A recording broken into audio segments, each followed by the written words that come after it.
Hello dear student, मैं राहुल ओझा स्वागत करता हूं आपके अपने यूट्यूब चैनल ओझा गुरु क्लास पर।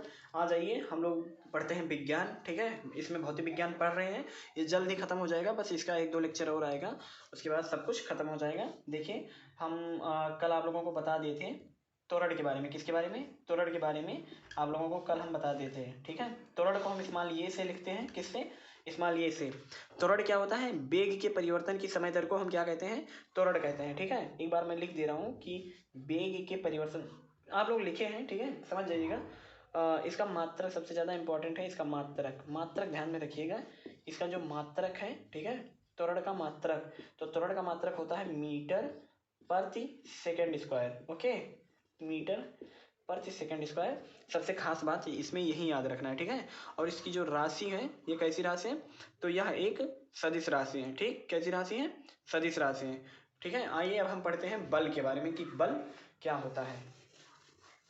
ठीक है, इसको हम किससे लिखते हैं? स्मॉल ये से। ठीक, देखिए हम पढ़ना शुरू करते हैं कि बल क्या है। ठीक है, चलिए हम शुरू करते हैं कि बल क्या होता है। बल की इंग्लिश होती है फोर्स। क्या होती है? फोर्स। ओके, बल, बल मतलब फोर्स। देखिए, फोर्स बल क्या होता है आप लोगों में सबसे पहले यही मिलेगा कि बल किसे कहते हैं। देखिए, ये मार्कर है। क्या है? मार्कर है। हमने इस पर कुछ लगाया, यूँ देखिए, ये इसकी स्थिति में परिवर्तन हो रहा है। देखिए, एक चीज होता है स्थिति। क्या होता है? स्थिति, स्थिति। ठीक है, ये आप लोग याद कर लीजिए, क्योंकि अभी आप लोग नया नया साइंस पढ़ रहे हैं तो ये जान नहीं पाएंगे। स्थिति का मतलब होता है आप कौन सी अवस्था में हैं, कैसे हैं। जैसे ये मार्कर क्या है? रुका है ना, ये रुका है, नहीं रुका है, तो इसकी ये स्थिति हो गई कि ये रुकी हुई अवस्था में है। ठीक है तो ये कौन सी स्थिति में है? रुकी हुई स्थिति में है। ठीक, अगर ये अभी चल दे तो इसको हम कहेंगे कि ये गतिमान अवस्था में है, यानी ये चल रहा है। ठीक है, किस अवस्था में है? गतिमान अवस्था में। ओके, क्या समझ में आया आपको? स्थिति किसे कहते हैं? उसकी कंडीशन, उसका पोजीशन। जैसे आप डांस करते हैं, चलते हैं, फिरते हैं। ठीक है, तो वो क्या है? एक प्रकार की स्थिति है। ठीक है, स्थिति का मतलब है कि आप किस दशा में हैं, क्या कर रहे हैं आप। ठीक है, रुके हैं, बैठे हैं, उठे हैं, ये आपकी स्थिति हुई। ठीक है, तो वैसे ये स्थिति है। जैसे आप मान लीजिए कि ये मार्कर है, ये रुका है। ठीक, तो इसकी एक ये स्थिति है। अगर इसमें हम ये बल लगा रहे हैं तो इसकी स्थिति में परिवर्तन कर रहे हैं ना। ये देखिए, ये घूम गया। पहले कहाँ था? पहले यहाँ था मार्कर, यहाँ था ना, मैंने बल लगाया, यूं ये घूम गया। इसकी स्थिति में परिवर्तन हो गया। ठीक है, स्थिति में क्या हुआ? परिवर्तन हुआ। तो हम कह सकते हैं, अगर मान लीजिए ये मार्कर है, इसके जगह पर अभी बहुत ज़्यादा भारी, बहुत बड़ा चीज़ होता। मान लीजिए कि ये पहाड़ धरा है, पहाड़ नहीं, मान लीजिए ये 20 किलो की कोई चीज़ रखी है और मैं इतना ही बल लगा रहा हूँ, यूँ लगा रहा हूँ, तब ये नहीं हिलेगा अगर ज़्यादा भारी चीज़ रहेगा। ठीक है, नहीं हिलेगा। लेकिन मतलब कहने का है कि अगर ज़्यादा चीज़ है, कोई मान लीजिए अभी दीवार होती, इसकी जगह पर दीवार होती और मैं उसको यूँ ऐसे बल लगाता कि ये हट जाए या इसकी स्थिति में परिवर्तन हो जाए, तो इसकी स्थिति में परिवर्तन नहीं होता। लेकिन फिर भी कोशिश तो कर रहा हूँ ना कि ये हट जाए, मैं बल लगा रहा हूँ इस पर कि हट जाए, कोशिश तो कर रहा हूँ। कोशिश का मतलब हुआ प्रयास करना। ठीक है, कोशिश का क्या मतलब हुआ? प्रयास करना। देखिए, एक चीज़ मैं आप लोगों को थोड़ा सा समझा रहा हूँ। मान लीजिए ये कोई चीज़ है। ठीक है, ये कोई मान लीजिए कि लकड़ी का कोई गट्ठर है। क्या है ये लकड़ी का कोई गट्ठर है। ठीक है, लकड़ी का कोई गट्ठर है। इसका वजन है मान लीजिए 5 किलोग्राम। कितना है? 5 किलोग्राम इसका वजन है। मैंने इस पर बल लगाया, यूं इधर से मैंने बल लगाया इसको हटाने की। लकड़ी है, ये लकड़ी का एक गट्ठर है, एक बोझा है। ठीक है, मैंने इसको बल लगाया कि ये हट जाए, तो ये 5 किलो का है, तब ये हट जाएगा आसानी से। ठीक, इसकी स्थिति में ये पहले क्या है? रुका हुआ है, लेकिन यहाँ से हटकर इसकी स्थिति मान लीजिए यहाँ आ गई। ठीक है, कहाँ आ गई? यहाँ आ गई। तो मैं कहूँगा कि इसकी स्थिति में परिवर्तन हो गया। किसमें परिवर्तन हो गया? स्थिति। ठीक है, स्थिति का मतलब होता है सिचुएशन। ओके, सिचुएशन, आप सिचुएशन नहीं समझ पाएंगे, स्थिति ही समझिए। तो इसकी स्थिति में परिवर्तन हो गया, लेकिन थोड़ी देर के लिए मान लीजिए, यही अगर अभी मान लीजिए कि 70 किलो का होता, 70 किलो नहीं, 50 किलो, मान लीजिए कि यही गट्ठर 50 किलो की है। ठीक है, 50 किलो की ही गट्ठर है। अगर मैं इसको ऐसे हाथ से बल लगा रहा हूँ, एक ही हाथ से, और ये 50 किलो की है, तो ये नहीं हटेगी।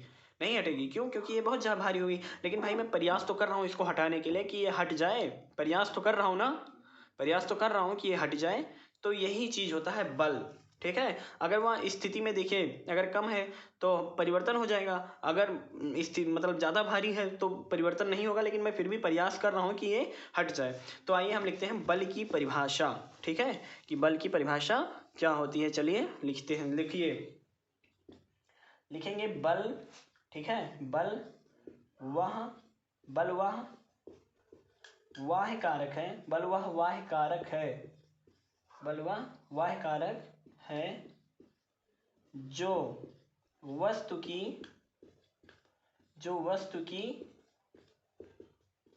स्थिति में देखिए, बल वह वाह्य कारक है जो वस्तु की स्थिति में परिवर्तन करता है या परिवर्तन करता है या करने का प्रयास करता है, ये आप लोग लिख लीजिएगा, ठीक है, प्रयास करता है, ठीक है, ये करता है लिख लीजिएगा, प्रयास करता है, ठीक। हाँ, तो बल वह वाह्य कारक है जो किसी वस्तु की स्थिति में परिवर्तन करता है या करने का प्रयास करता है। परिवर्तन का मतलब हुआ बदलना, ना समझ पाए तो लिख लीजिएगा, इसका मतलब होता है बदलना या चेंज करना, ठीक है। जैसे भी बताया कि ये मार्कर है, मैंने बल लगाया, ये स्थिति इसकी परिवर्तन हो गई, तो परिवर्तन का मतलब हुआ कि पहले ये मार्कर यहाँ था, फिर मैंने बल लगाया तो ये मार्कर कहाँ चला गया, यहाँ चला गया, ठीक है। मान लीजिए मार्कर यूं यहाँ चलाया मार्कर, ठीक है, तो इसकी स्थिति में क्या हुआ, परिवर्तन हो गया, परिवर्तन का मतलब बदलना, ठीक। और देखिए ये तो हो गया, ठीक। अब ये कैसी राशि है, देखिए बल आप जैसे ये मार्कर है तो बल एक दिशा में तो लगाएंगे, दिशा में ही लगाएंगे ना। जैसे बाइक, मान लीजिए यहाँ पर कोई बाइक खड़ी हुई है, मान लीजिए कि किसी की बाइक यहाँ पर खड़ी हुई है यूं, ये बाइक तो है नहीं भाई, अरे समझ लीजिए कि यहाँ पर एक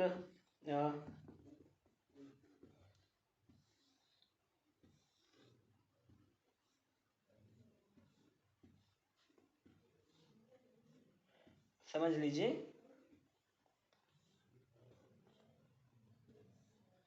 कि ये ऐसे मान लीजिए किसी की बाइक या साइकिल खड़ी है ठीक है, आपने फोर्स लगाया, बल लगाया इसको, तो एक दिशा में लगाएंगे, किसमें, दिशा में लगाएंगे, ठीक है। बल लगाएंगे तो किस में लगाएंगे, एक दिशा में लगाएंगे। जैसे रोड पर खड़ा होकर आप मोटरसाइकिल में या कार में किसी के धक्का लगावा जाता है तो एक दिशा में लगाओ जी, ना लगाओ जी, रोड के भाई दिशा है ना, अरे भाई थोड़े लगावा जाते हैं। जैसे मान लीजिए एक रोड है, रोड पर आपने खड़ा होकर धक्का लगाना शुरू कर दिया, लेकिन एक दिशा में लगाओ जी ना, कि हम इधर इतना बल लगाए थे, तो इसीलिए ये क्या है, सदिश राशि। क्योंकि आप ही खुद देखा जाए, जैसे दीवार मान लो ढकेले है, दीवार को धक्का देना है, ठीक, तो दीवार को आप धक्का दे रहे हैं, भले वो ना गिरे लेकिन एक दिशा में दे रहे हैं। कार है, कार को धक्का दे रहे हैं तो एक दिशा में लगाएंगे ना, दिशा में, जैसे उत्तर की दिशा की ओर मुंह किए खड़े हैं, मान लीजिए कोई रोड है वो उत्तर दक्षिण को गया है, ठीक, उत्तर दक्षिण को यूं, मान लीजिए ये रोड है, ये ऐसे उत्तर दक्षिण, ये दक्षिण है, ये उत्तर है, ठीक है। यहाँ पर कोई एक कार खड़ा है रोड पे, यहाँ एक कार, ठीक है, मान लीजिए यूं कार खड़ा है, अगर आप इस पर पीछे से धक्का लगा रहे हैं तो एक दिशा में लगाएंगे ना धक्का, तो इसीलिए क्या है, यहाँ एक सदिश राशि है, लिख लीजिए, यह सदिश राशि क्या है, यह सदिश राशि है, ठीक है। बल कैसा राशि है पूछा गया, बल क्या है, सदिश राशि, यह सदिश राशि है, ठीक है, सदिश राशि है। सबसे इंपॉर्टेंट लिख लीजिए इसका मात्रक, तो इसका मात्रक भैया मेरे क्या होता है, भौतिक विज्ञान के पिता कौन है, न्यूटन, तो बल के मात्रक न्यूटन, ठीक है, लिख लीजिएगा कि इसका मात्रक न्यूटन होता है, ओके, होता है, क्या होता है, न्यूटन। ये जानते हो क्यों लगाए हैं, जब कोई इंपॉर्टेंट होता है कि ये बहुत ज़्यादा खास है, जैसे बहुत वस्त चीज़ लिखा है लेकिन ये सबसे खास है, तो इसको आप अंडरलाइन कर लें, चाहे इन्वर्टेड का में लिख लें, क्योंकि ये सबसे ज़्यादा खास है। इसका मात्रक क्या है, न्यूटन होता है, किसका, बल का मात्रक, ठीक है। आइए अब हम आगे पढ़ते हैं, देखिए अब हम बल पढ़ लिए, अब हम पढ़ते हैं बल के प्रकार, ठीक है, कि बल कितने प्रकार के होते हैं। तो बल दो प्रकार के होते हैं, कौन कौन से, देख लीजिए। एक होता है जिसका नाम है संतुलित बल, कौन सा बल, संतुलित बल, ठीक है, संतुलित बल, ठीक है, संतुलित बल। और एक का नाम है असंतुलित बल, असंतुलित बल, ओके, संतुलित और असंतुलित बल।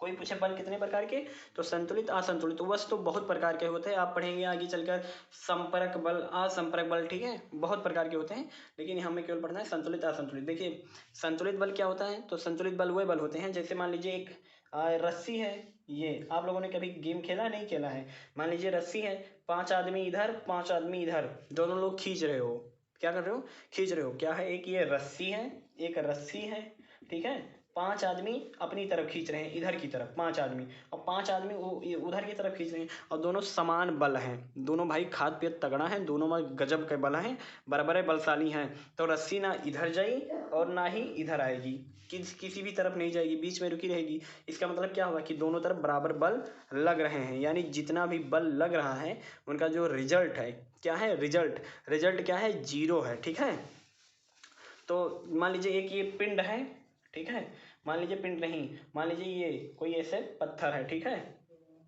ये क्या है, कोई पत्थर है। मान लीजिए 10 आदमी बल लगा रहे हैं इधर की तरफ, और 10 आदमी उल्टा बल लगा रहे हैं इधर की तरफ, और दोनों बराबर हैं, दोनों खाए पिए मियाँ बराबर हैं, सब खाद पिए बराबर हैं, दोनों का बल बराबर है। ठीक है, और अगर ना समझ पाओ तो मान लो एक ट्रैक्टर इधर से बल लगाओ थे, एक तो पत्थर है, और एक ट्रैक्टर इधर से बल लगाओ थे, ट्रैक्टर दोनों बल लगाते हैं, तो ये पत्थर ना इधर जाएगा ना ही इधर आएगा, ना उधर जाएगा पत्थर ना ही इधर आएगा, तब क्या होगा, बीच में रुका रहेगा। इसका मतलब क्या हुआ कि बल लग ही नहीं रहा है।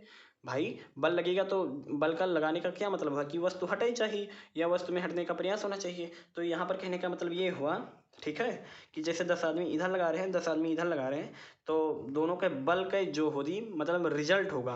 रिजल्ट का मतलब होता है परिमाण, परिणाम क्या होगा, परिणाम, ठीक है, परिणाम या रिजल्ट, तो 0 होगा। ठीक है, क्या होगा, 0 होगा। एक चीज मैं आप लोगों को बता दूं, क्या चीज, एक होता है परिमाण, ठीक है, परिमाण क्या होता है, परिमाण, और एक होता है परिणाम, परिणाम।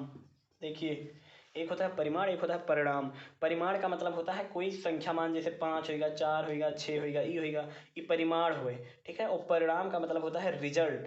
ठीक है, रिजल्ट, कि आप फेल हुए, पास हुए, इसका मतलब होता है परिणाम। जैसे आप कहते हैं रिजल्ट आ गया, रिजल्ट का मतलब हिंदी होता है रिजल्ट का परिणाम। ओके, तो मैं कह सकता हूँ कि समस्त, अगर किसी पिंड पर लगे समस्त बल, मान लीजिए कि कोई वस्तु है, तो ऐसे मैं कह सकता हूँ कि वस्तु दुनिया का कोई भी चीज़ वस्तु हो सकती है। ये पेन है, मान लीजिए पेन है, मैंने एक बल इधर से लगाया, इसको इधर खींच रहा हूँ, लेकिन मैंने इसको अपने एक हाथ से इधर लगाया, तो मैं इधर भी खींच रहा हूँ, इधर भी खींच रहा हूँ, लेकिन जब मैं बराबर बल लगाऊंगा तो ये कहीं नहीं जाएगी, इधर ही रुकी रहेगी। तो ये मार्कर क्या है, एक वस्तु है। ठीक है, तो मैं कहूँगा कि संतुलित बल किसे कहते हैं, तो संतुलित बल वह कहते हैं कि किसी वस्तु पर लगाए गए समस्त बलों का योग जब शून्य हो। ऐसे लिख लो, जब किसी, ऐसे लिख लो, जब किसी वस्तु पर लगाए गए समस्त, या लगाए गए सभी, सभी लिखो, समस्त ना लिखो, लगाए गए सभी बलों का योग शून्य हो। ओके, या शून्य, शून्य का मतलब समझा, तो 0 हो, लिख लो आप चाहे 0 हो। ओके 0 समझ में आया, नहीं समझ में आया, कि जब किसी वस्तु पर लगाए गए समस्त बल, मान लीजिए एक ये पिंड है, मान लीजिए एक ये क्या कहते हैं, पिंड नहीं, मान लीजिए एक कार है, ये क्या है, ये एक कार है। ठीक है, ये बत्ती उत्ती लगी हुई है, 5 आदमी मिलकर इधर को धक्का दे रहे हैं कि ये आगे बढ़े, लेकिन 5 आदमी गुस्सा वाले हैं, ये इधर दे रहे हैं। ठीक, 5 आदमी उधर, 5 आदमी इधर, तो भैया 5 आदमी इधर दे रहे हैं, 5 आदमी उधर दे रहे हैं, तो दोनों जने बराबर धक्का लगे हैं, तो वो कहूँ जाइए, अपने सोचो, बीच में रुका रही, तो इसका मतलब हुआ, देखो 2 बल लागत है ना, 2 बल लागे या 2 से ज़्यादा बल लागे। ठीक है, 5 आदमी इधर का लगाओ थे, 5 आदमी उधर का लगाओ था। ठीक है, तो ये कौन ओर ना जाए, तो ये यही कहा गया, जब किसी वस्तु पर, देखिए, जब किसी वस्तु पर लगाए गए सभी बलों का योग शून्य हो। भैया जब देखो यो बल लगाएंगे, जितना इधर लगाते हैं इधर लगाते हैं, अगर दोनों का जोड़ी, हम जोड़े का मतलब जानते हो का भा, जैसे मान लो ये 10 न्यूटन लगाओ थे, कितना, 10 न्यूटन ये इधर लगाओ थे, और 10 न्यूटन ये इधर का लगाओ थे, 10 न्यूटन। ओके, 10 न्यूटन ये भी लगाओ थे, तो 10-10 के बराबर जब लगी हैं, तो ये दोनों कार आगे पीछे ना जाइए, का मतलब है कि बल, जो बल लग रहा है उसका मान शून्य है। ठीक है, और फिर उसके बाद में देखो, एक होता है, मान लीजिए ये कार है, क्या है, कार है यूं करके। ठीक है, ये कौन सी कार हुई, कार नहीं, मान लीजिए ये कोई एक पत्थर है। ठीक है, पत्थर है, मान लीजिए, इतना बड़ा नहीं, मैं इसको रफ कर दे रहा हूँ, आप लोग लिख लीजिएगा, उसके बाद मैं असंतुलित बल को यहीं पर समझा दे रहा हूँ, उधर दूर हो जाता है। ठीक है, असंतुलित बल लिखना उसी के नीचे, मैं यहाँ पर बता रहा हूँ, असंतुलित बल, तो असंतुलित बल देखिए, जैसे मान लीजिए कि ये कोई पत्थर हो गया, ठीक है। मान लीजिए हम इधर से भाई 2 आदमी लगा रहे हैं, 2 आदमी नहीं 10 आदमी लगा रहे हैं, और कुछ आदमी है वो विरोध करते हैं, मतलब लड़ाई करते हैं, खाते हैं पत्थर का आगे ना जाए। जब जैसे हम इधर से धक्का इसको पुश कर रहे हैं, धक्का दे रहे हैं, 10 आदमी मिलकर, कितने 10 आदमी मिलकर धक्का कर रहे हैं, और इधर से 2 आदमी धक्का कर रहे हैं कि हम इसको आगे नहीं बढ़ने देंगे। लेकिन भाई हम 10 जने हैं तो 2 जने हम तो हो, दोनों जने का पिछाड़ ले जाओ, पिछाड़ ले जाओ ना, पिछाड़ ले जाओ। तो इसीलिए कहा गया है अब यहाँ पर जो बल लगे, ये जो पिंड होगा ये इधर की तरफ बढ़ जाएगा, बढ़ेगा नहीं बढ़ेगा, खुद बताओ। 10 आदमी हैं, 10 आदमी इधर की ओर ढकेलते हैं, और 2 आदमी कहते हैं हम इधर की ओर ढकेलत, लेकिन ना, यहाँ पर बल सभी बल मिलाए के शून्य नहीं है, कुल मिलाए बल फजलात है। देखो वहाँ पर सबके बल बराबर हो जाता, तो सबके मान 0 हो जाता रहा। 0 का मतलब वहाँ पर जोन 0 होता रहा, जितना जने इधर से लगाओ रहे उतने जने इधर से लगाओ रहे, तो दोनों के बल शून्य हो जाता रहा। क्यों? क्योंकि बल शून्य होने का मतलब है कि दोनों जन के बल बराबर हो जाए, लेकिन यहाँ पर बल बराबर नहीं होगा। इनका भाई ये 10 आदमी है, इनका बल ज़्यादा है, तो ये इसको ढकेल ले जाएंगे, ठीक है। तो यहाँ पर बल शून्य नहीं है, ओके। तो हम लिखेंगे जब परिणामी, मतलब लिखेंगे किसी, ऐसे लिख लीजिए, किसी वस्तु पर लगने वाले सभी बलों का योग शून्य ना हो, सभी बलों का योग शून्य ना हो, ठीक है, शून्य ना हो, बस इतना ही याद करेगा। संतुलित बल कोई पूछे थे क्या कहते हैं, तो संतुलित में यहाँ शून्य हो और असंतुलित में शून्य ना हो, बस समस्त बल लगाओ, जितना बल लगाओ शून्य ना हो, ठीक। ये हो गया आपका बल, ओके। आइए हम थोड़ा सवाल के बारे में पढ़ लेते हैं। देखिए इसमें जानते हो क्या होता है बल, जैसे उसमें आप लोगों ने पढ़ा, क्या पढ़ा बताइए, त्वरण। त्वरण बराबर फार्मूला मैंने आप लोगों को बताया, त्वरण बराबर मैंने बताया कि वेग, देखिए मैंने बताया अंतिम वेग, क्या बताया, अंतिम वेग, ओके, अंतिम वेग। देखो हम त्वरण को किससे लिखते हैं, स्मॉल ये से लिखते हैं, किससे, स्मॉल ये लिखा है तो जान जाओ त्वरण लिखा है। क्यों? क्योंकि त्वरण के यहाँ लिखा जाता है एक्सीलरेशन, माने त्वरण होता है एक्सीलरेशन, ओके, एक्सीलरेशन माने त्वरण। तो केवल आगे के अक्षर लिख दो, जैसे हमारा नाम है राहुल ओझा नाम है, ठीक। तो हम आगे के आर लिख दी, इधर वो लिख दी, आर वो लिख दी, तो इसका मतलब होगा राहुल ओझा, ओके। समझ में आ रहा है नहीं आ रहा है, आ रहा है ना। तो इसे हम एक्सीलरेशन है तो केवल ए लिख दी, तो ये मतलब होगा, ठीक। और अंतिम वेग को हम लिखते हैं स्मॉल बी से, माइनस प्रारंभिक वेग को मैं लिखता हूँ यू से, ओके, बटा समय को मैं लिखता हूँ, समय को मैं लिखता हूँ, समय अंतराल को स्मॉल टी से, ठीक। समय अंतराल या समय अंतर लिख लीजिए, कोई दिक्कत नहीं है, ठीक। स्मॉल टी से लिखता हूँ क्योंकि टी बराबर टाइम। अब मैं यहाँ पर लिखूंगा बल बराबर, देखिए बल को हम स्मॉल एफ से लिखते हैं, या कैपिटल एफ कुछ भी लिख सकते हैं। बल एफ मतलब फोर्स, क्या, एफ का मतलब फोर्स, बल को हम फोर्स इंग्लिश में फोर्स कहते हैं, फोर्स माने बल, ठीक है। तो बल बराबर होता है, ये देखिए त्वरण, जो ये त्वरण होता है त्वरण, ठीक है, त्वरण और गुणे द्रव्यमान, ठीक है, ये होता है सूत्र बल का। एक मिनट इसको रफ कर दूं, देखिए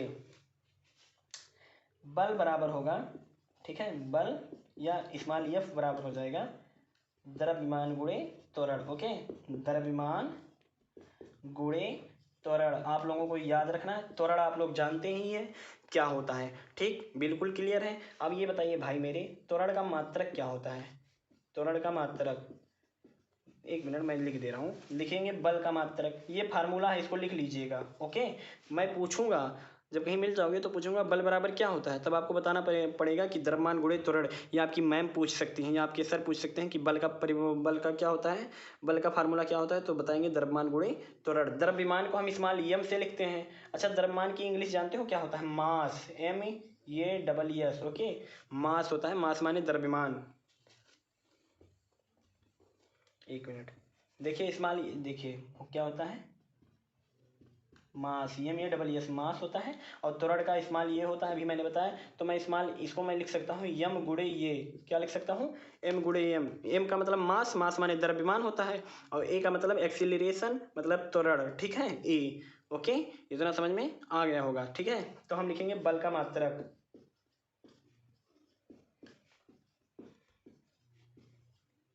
तो जब बल का मात्रक निकालेंगे तो बल बराबर होता क्या है, बल बराबर कहाँ होता है, बल बराबर होता है द्रव्यमान गुणे त्वरण।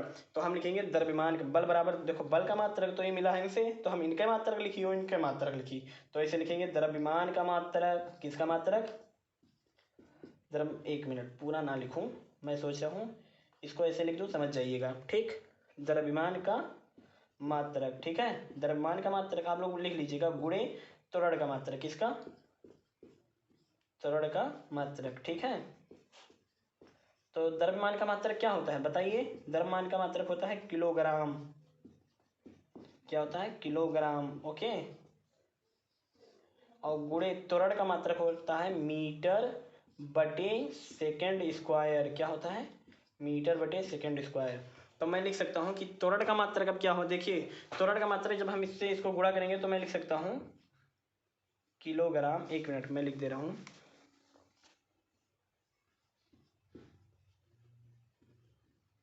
किलोग्राम, ठीक है, और इंटू, इंटू मतलब गुणा हो गया, ठीक है, किलोग्राम इंटू मीटर, ऐसे याद करना है आपको, मीटर और पूरे का बटा second square, okay, second square. देखिए ये गुणा है ना, तो ये पूरे का बटा हो जाएगा, ठीक है, यहाँ पर एलसीएम एचसीएफ लेने की जरूरत नहीं है, अगर ना समझ में आए तो इसको बटा एक मान लो, ऊपर का गुणा, नीचे का गुणा, ठीक। ये हो गया आपका मात्रक किलोग्राम मीटर पर सेकेंड स्क्वायर, ये हो गया बल का मात्रक, ये बल का एसआई मात्रक है, कौन सा मात्रक, एसआई मात्रक, ठीक है, ऐसा ही नहीं समझ पाएंगे। और देखिए इन्हीं इतने चीज को किलोग्राम मीटर पर सेकंड स्क्वायर को ही हम एक चीज में एक नाम कहेंगे न्यूटन, क्या कहेंगे, न्यूटन, ओके, क्या कहेंगे, न्यूटन।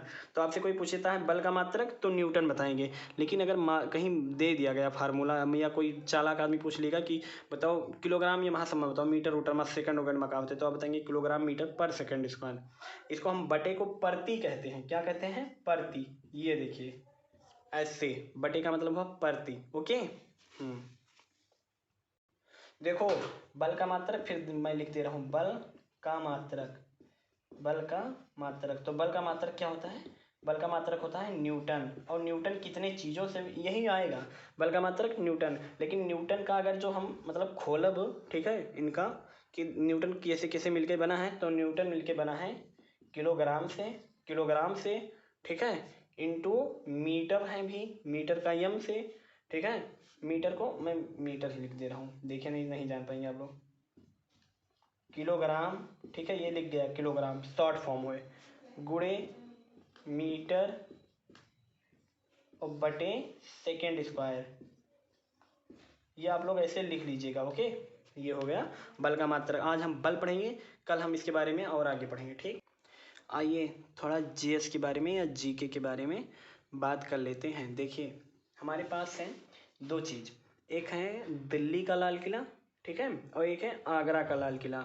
दो लाल किला है, एक है दिल्ली का लाल किला और एक है आगरा का लाल किला, दिल्ली, ठीक है, और एक आगरा, आगरा अपने उत्तर प्रदेश में है जिसमें हम रहते हैं, ठीक है। ये तो हम बात करते हैं दिल्ली का। देखिए आप लोगों से पूछा जाएगा, ठीक, क्या पूछा जाएगा कि देखिए जैसे बहुत 500 का नोट देखें, 500 का नोट, तो 500 के नोट के पीछे देखिए उसमें लिखा दिल्ली का लाल किला बना हुआ है, ठीक है। तो पूछा जाता है ऐसे, जैसे बिल्डिंग समझ लीजिए, जो अभी छोटे बच्चे हैं, बहुत बड़ा बड़ा बिल्डिंग, ठीक है, बहुत बड़ी बिल्डिंग जो पीछे नोट के 500 का नोट है उसमें 500 के नोट के पीछे छपा हुआ है दिल्ली का लाल किला, तो उसको किसी ने बनवाया होगा ना, तो एक राजा थे, क्या थे, राजा, मुस्लिम राजा, ठीक है। तो आप लोग लिख सकते हैं कि दिल्ली का लाल किला, दिल्ली का लाल किला, दिल्ली का लाल किला, ठीक है, दिल्ली का लाल किला, और दिल्ली में जामा मस्जिद है। ये दो क्वेश्चन हाई स्कूल में पूछा जाएगा, ठीक है, पूछा नहीं जाएगा, कंफर्म नहीं कह सकता हूँ, लेकिन तो लिख लीजिए, आप लोग किसी से पूछ सकते हैं कि दिल्ली का लाल किला किसने बनवाया था और जामा मस्जिद ये दोनों किसने बनवाया था, तो ये दोनों बनवाया था किसने, तो ये दोनों बनवाया था शाहजहां ने। और एक चीज़ और भाई मेरे, एक चीज़ और याद रखिए, क्या याद रखेंगे, ताजमहल, ताजमहल भूल गए क्या, ताजमहल, ठीक है, ताजमहल, ये तीन चीज मिलकर बनवाया था किसने, शाहजहां ने, किसने, शाहजहां ने बनवाया था, ठीक है, ये याद रखिएगा, शाहजहां, ठीक। हाँ, और एक चीज देखिए, दिल्ली का लाल किला हो गया, अब एक आता है आगरा का लाल किला, कौन सा किला, आगरा का लाल किला, आगरा, यही पूछा जाएगा, आगरा का लाल किला। तो आगरा का लाल किला, ठीक है, आगरा का लाल किला बनवाया था किसने? अकबर ने। किसने बनवाया था? अकबर ने बनवाया था। ओके, किसने बनवाया था? अकबर ने। और अकबर का ही ये नाती हुआ करता था, नाती या पोता कह लें, ठीक है। पहले अकबर ने ये बनवाया आगरा का लाल किला, उसके बाद में इसका नाती हुआ कौन? दिल्ली का लाल किला और जामा मस्जिद और ताजमहल बनवाया शाहजहां ने, ठीक है। ये आप लोग लिख लीजिएगा, ठीक। आप लोगों से पूछा जाएगा कि दिल्ली का लाल किला किसने बनवाया, तब आप लोग हर जल्दीबाजी में बोल देंगे अकबर, जबकि गलत हो जाएगा। आपको बताना है दिल्ली का लाल किला शाहजहां ने बनवाया और आगरा का लाल किला अकबर ने बनवाया। ये दो चीज़ आपको याद रखना है, क्योंकि दोनों लाल लाल किला है और ये दिल्ली का है, ये आगरा का है, ठीक। आगरा कहाँ पर है? तो यूपी में है। ओके, समझ जाइएगा, ठीक है। चलिए थोड़ा और चीज़ बता दे रहा हूँ। सबसे पहली बात आप लोगों को लिखना है, ठीक है, जयशंकर प्रसाद। क्या लिखना है? जयशंकर प्रसाद। इन्होंने कुछ चीज़ की रचना की है, कुछ चीज़ों की। उसमें सबसे पहले आती है कामायनी। क्या? कामायनी। ओके, ये आप लोगों से पूछा जाएगा, बहुत इंपॉर्टेंट है। उधर नहीं लिख दे रहा हूँ, नीचे लिख दे रहा हूँ। देखिए जयशंकर प्रसाद ने क्या क्या लिखा है, तो आप लोगों को याद करना है कामायनी। कामायनी, ओके, कामायनी ये महाकाव्य है। आप लोगों से पूछा जाएगा कि जयशंकर प्रसाद द्वारा लिखा गया महाकाव्य, तो ये महाकाव्य बहुत बड़ा है। जैसे महाभारत और रामायण नहीं होता, वैसे ये भी है। ये हो गया कामायनी। किसने लिखा है? जयशंकर प्रसाद ने, कामायनी, ठीक है। उसके बाद में ये एक हो गया कामायनी। दूसरा देखिए, दूसरा इन्होंने लिखा है आंसू, ऐसे याद कर लीजिए। आंसू लिखा है, लहर लिखा है। लहर ये सब किताबें हैं, थोड़ी थोड़ी छोटी छोटी पतली पतली, लेकिन ये आप लोगों से हाई स्कूल में पूछा जाएगा कि आंसू, लहर और झरना ये किसने लिखा है? झरना। जैसे जानते हो क्या होता था, बर्फ़ से पानी वानी नहीं गिरता है, जैसे कहीं पिक्चर उच्चर में देखते हो पानी गिरता है और सब डांस वांस करते हैं, ठीक है, और सब नहाने जाते हैं, तो होता है झरना। तो यही सब देख कर उस पर एक किताब लिख दिया किसने? जयशंकर प्रसाद ने, जिसको कहते हैं झरना, ठीक है। आप पढ़ेंगे तो जान जाएंगे। तो आप लोगों से ऐसे पूछा जाएगा कि आंसू, लहर और झरना के लेखक कौन है? हाई स्कूल में 2 नंबर का आता है ये। तो अभी से मैं आप लोगों को आदत डाल रहा हूँ कि जान जाइए। और कामायनी पूछा जाएगा, आंसू, लहर, झरना पूछा जाएगा, और एक चीज़ और पूछा जाएगा जिसका नाम है अजातशत्रु। अजातशत्रु, ठीक है, एक राजा हुआ करते थे। तो उनके बारे में इन्होंने उनकी पूरी पूरी बायोग्राफी ही लिख दी कि वो कैसे खाते पीते थे, कैसे युद्ध लड़ते थे, अजातशत्रु। और एक था ध्रुव स्वामी। ध्रुव स्वामी, अगर याद कर पाए तो ये याद कर लेंगे ध्रुव स्वामी को, ठीक है, ध्रुव स्वामी। लेकिन ये तो भाई ये कामायनी, कामायनी तो भूलना ही नहीं है, मोस्ट इंपॉर्टेंट। ये भी 3 है, आंसू, लहर और झरना और अजातशत्रु, ध्रुव स्वामी। अगर 5 याद कर लो ना भाई, कहते हैं झंडा गाड़ देबो, पक्का बताई थे। अगर याद कर लो तो मजा करबो, कोई पिछाड़ ना पाई, कब्बो जिंदगी में पिछाड़ ना पाई। और ऐसे नहीं कोई बताई ना, ऐसे याद कर लो। कौन कौन? कि जयशंकर प्रसाद का लिखी नहीं, तो कामायनी लिखी नहीं, ये महाकाव्य है। आंसू, लहर और झरना लिखी नहीं। उसके बाद में अजातशत्रु और ये ध्रुव स्वामी लिखा है। अगर ध्रुव स्वामी ना समझ में आए तो ये मैं लिख दे रहा हूँ, देखिए,